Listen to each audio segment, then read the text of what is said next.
Hello guys, good morning. Bulti lifestyle তোমাদের সবাইকে স্বাগতের অনেক অনেক ভালোবাসা। তোমরা সবাই কেমন আছো? আশা করি খুব ভালো আছো। ভিডিওটা কেউ স্কিপ করবে না, পুরো ভিডিওটা দেখো। ভালো লাগলে অবশ্যই লাইক কমেন্ট শেয়ার করো। ঘুম থেকে উঠে আজকে একটু নিয়ে বসে গেছি দুধ চা। আসলে মেয়েও বলছিল চা খাবে, মেয়ে আবার দুধ চা ছাড়া খায় না। আর আমার লিকার চাটা খেতেই ভালো লাগে, সেই জন্য লিকার চাটাই খেয়েছি। আর যেহেতু আমার ব্লগ রেডি ছিল না, তো আগের দিনের একটু ভিডিও ক্লিপ নেওয়া ছিল, সেই কারণেই একটু মানে কি বলবো, মানে আগের দিন আর পরের দিনেরটা মিশিয়ে ছাড়তে হয়েছে। তো এটা এই দিনেরই সন্ধ্যাবেলা মনা আবার চাউমিন নিয়ে এসেছিলো, তো চাউমিনটা সন্ধ্যাবেলা খাওয়া হলো। খাওয়া দাওয়ার পর অনেক দিন না বাড়িতে মানে চাউমিন কিনে আনা চাউমিনটা খাওয়া হয় না, বাড়িতে বানিয়ে খাওয়া হয়, বাট কিনে এনে যে খাওয়া হবে সেটা হয়ে ওঠে না। তো চাউমিনটা মানে খুব খিদে পেয়েছিল বলে চাউমিনটা খাওয়া হলো। আর রাত্রেবেলা এই দিনকে সব ধুয়ে মুছে রান্না করতে হয়েছে। রাত্রেবেলা আলু সিদ্ধ ভাত মানে করেছি, আর ডিমটা আলাদাভাবে সিদ্ধ করেছি, কারণ রাত্রেবেলা সেদ্ধ ভাত খাবো বলে। কারণ আমাদের এখানে পরের দিন হচ্ছে শীতলা পুজো, মানে হচ্ছে গিয়ে মানে ওই পান্তা ভাত করে খেতে হবে জল ঢেলে। এবার যেহেতু ভাতটা আগে করে নিয়েছি, গ্যাস ট্যাস মুছে টুছে, যেহেতু নিরামিষভাবে করতে হবে, ডিমটা পরে সেদ্ধ করে নিলাম। যে আলু সেদ্ধ ভাত রাতে খেয়ে নেবো, পরের দিন যা ভাত থাকবে জল ঢেলে রাখবো। আর এদিকে দেখো রান্না করার মাঝে মধ্যে আমার যে কাজ, মানে সরস্বতী পুজো দেরি আছে, কিন্তু এই সরস্বতী পুজোরই বাচ্চাদের এই ব্লাউজগুলো এখনও তৈরি হয়, এগুলো করতে হয়।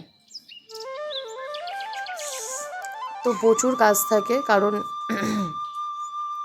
সারা বছরই কম বেশি কাজ থাকে, তবে কিছুদিন মানে 2 মাস ধরে আমাদের কোনো কাজ নেই।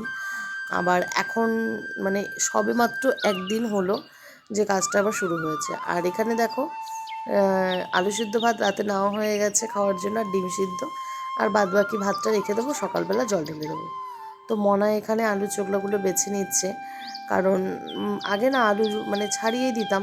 তো মনা বললে নাকি যে চোকলা শুদ্ধ নাকি দিলে পরে সেই মানে আলুটার নাকি খেতে বেশি টেস্ট হয়।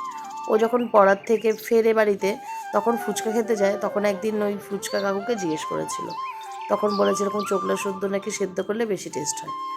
তো যাই হোক, সে মানে সেটার জন্যই বোধহয় এরকম কিছু করে। আর তারপরে ভাত কমিয়ে রেখে আসতে গেল, অত ভাত খাবে না, বললাম ভাতটা আলাদা রাখিস, কারণ আমরা তো ডিম টিম দিয়ে খাবো বলে ঠিক করেছি।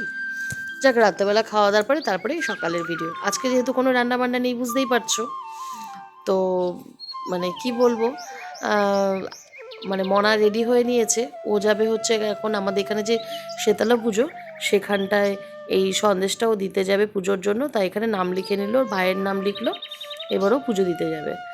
আর ওখান থেকে আমি আর যাব না, যেহেতু ছেলেকে নিয়ে সম্ভব হয়ে ওঠে না। তারপরে একটু দু একটা ছবিও তুলে নিল, নিয়ে বললো যে মা ঠিক আছে তাহলে আমি যাই, তুমি তাহলে বাড়িতে ভাইকে নিয়ে থাকো, ভাইকে স্নান টান করিয়ে দিও। তারপর স্নান টান করে খেতে বসে গেছি।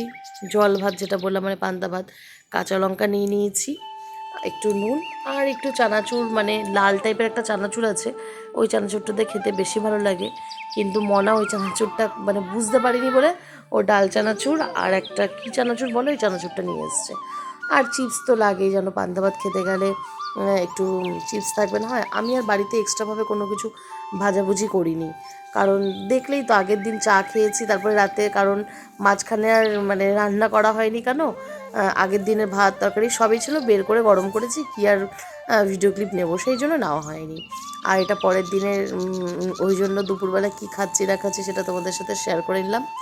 আর দুপুরবেলাটা যেহেতু পান্তা ভাত খেলাম, রাত্রেবেলা ভাবলাম একটু লুচি আলুর দম করি, সেই জন্য খুব কম লুচি করে নিয়েছি, কারণ মনার বাবা বাড়িতে নেই, ও গেছে পুরীতে বেড়াতে, আর মনার আমি খাবো, সেই জন্য ওই 6-7টার মতো লুচি ভেজে নিয়েছি। আর আমার বাবান তো রুটি খাবে, দুধ রুটি, সেই জন্য ওর একটা রুটি আমি আলাদা করে লাস্টে ভেজে নেব। তো যাই হোক, এই হলো আজকের আমাদের আমার ব্লগ। তো আজকের ব্লগটা তোমাদের কেমন লাগলো অবশ্যই জানানো, ভালো লাগলে কিন্তু অবশ্যই লাইক কমেন্ট শেয়ার করো। তোমরা অনেকে আমার ভিডিও দেখো কিন্তু লাইক করো না, প্লিজ একটা মিষ্টি হাতের ছোঁয়া দিয়ে যেও, আমারও ভালো লাগবে। আশা করি আমার ভালো লাগলে আমি যখন তোমাদের প্রশংসা করব, তোমাদেরও ভালো লাগবে। তো চলো আর বেশি বকবো না, আজকের মতন শুভরাত্রি। আর দেখা হচ্ছে খুব শিগগিরই আবার একটা নতুন ব্লগের সাথে। ততক্ষণের জন্য তোমরা সবাই ভালো থেকো, সুস্থ থেকো, সাবধানে থেকো।